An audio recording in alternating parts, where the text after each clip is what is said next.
Assalamualaikum warahmatullahi wabarakatuh. Shalom, Namo Buddhaya, Om Swastiastu, Salam Kebajikan, dan salam sejahtera untuk kita semua.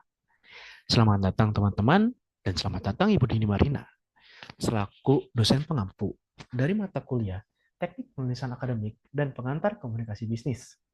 Sebelumnya perkenalkan, nama saya Gilang Ihsan Yudhistira dengan NPM 24064257003. Pada kesempatan kali ini, saya ingin mempresentasikan mengenai regrowth. Regrowth adalah sebuah kemasan ramah lingkungan dengan komponen utama kertas dan juga biji tanaman. Nah, regrowth hadir sebagai sebuah jawaban dari meningkatnya kebutuhan atas produk-produk hijau, serta meningkatnya kesadaran masyarakat atau kesadaran khalayak umum akan dampak negatif yang dihasilkan oleh limbah plastik. Nah, regrowth menawarkan sebuah solusi inovatif, yaitu sebuah kepasan yang tidak hanya melindungi produk, tapi juga dapat ditanam kembali untuk menemukan tanaman dan melindungi alam. Dan dengan demikian, regrowth juga menjadi sebuah langkah kecil terhadap restorasi kesehatan Ibu Pertiwi. Atau sesuai dengan slogan kami, menjadi sebuah angkor bagi alam, nature's little anchor. Nah, selanjutnya, saya akan menjelaskan mengenai cara kerja dari regrowth. Setelah regrowth dimanfaatkan sebagai kemasan dari produk, atau setelah produk dikeluarkan dari regrowth, konsumen lalu akan menyediakan sebuah lahan atau pot untuk menanam kemasan tersebut, baik dalam keadaan sebuah kemasan utuh atau dalam bentuk pecahan-pecahan atau serpihan-serpihan. Nah, setelah diberikan air dan cahaya matahari yang cukup, biji yang terkandung dalam kemasan lalu akan berkecambah dan terus tumbuh sampai akhirnya menjadi sebuah tanaman utuh atau tanaman yang baru.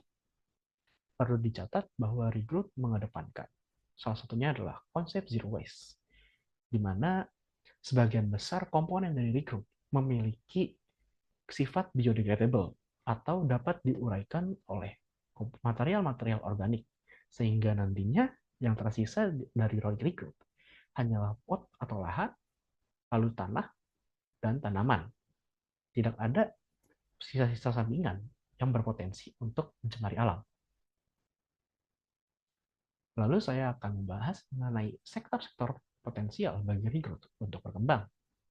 Di antaranya adalah sektor food and beverages dan juga sektor cosmetics, di mana regrowth dapat berkolaborasi, menjalin sebuah hubungan kolaborasi dengan brand-brand dari sektor-sektor tersebut sebagai sebuah pemasok kemasan dari produk yang mereka jual, baik itu makanan, minuman, sabun, lotion, atau produk-produk perawatan kulit yang lain, dan masih banyak lagi. Nah, regrowth tidak hanya dapat mereka gunakan sebagai kemasan dari produk yang mereka jual, tapi juga dapat dimanfaatkan atau regrowth juga memiliki manfaat untuk meningkatkan add-on value dari produk yang mereka jual. Lalu saya akan bahas mengenai SWOT analisis dari regrowth. Untuk strength atau kekuatan utama dari regrowth terdapat dalam sifatnya yang ramah lingkungan dan juga dapat digunakan dengan fleksibel. Dan yang terakhir, regrowth juga memiliki keberagaman variasi.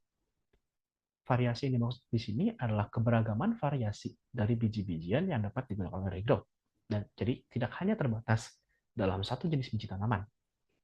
Lalu untuk opportunity atau peluang utama yang dimiliki regrowth terdapat di dalam naiknya tren produk eco-friendly dan green lifestyle.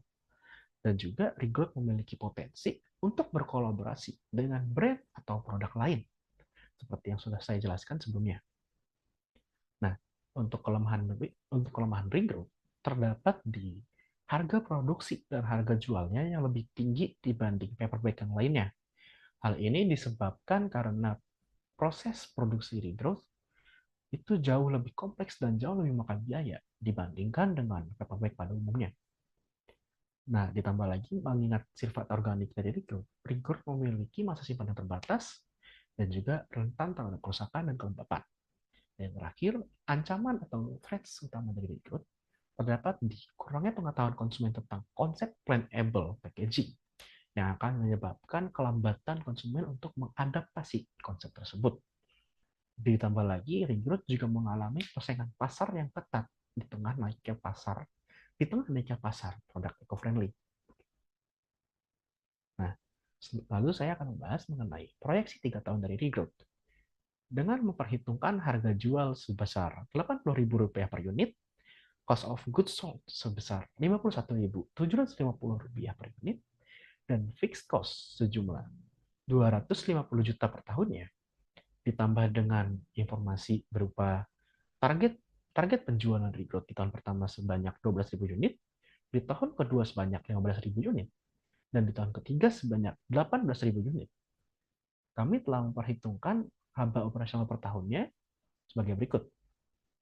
Untuk tahun pertama, kami telah memperhitungkan laba operasional sebesar Rp89 juta, di tahun kedua sebesar Rp173.750.000, dan di tahun ketiga sejumlah Rp258 juta di tahun ketiga.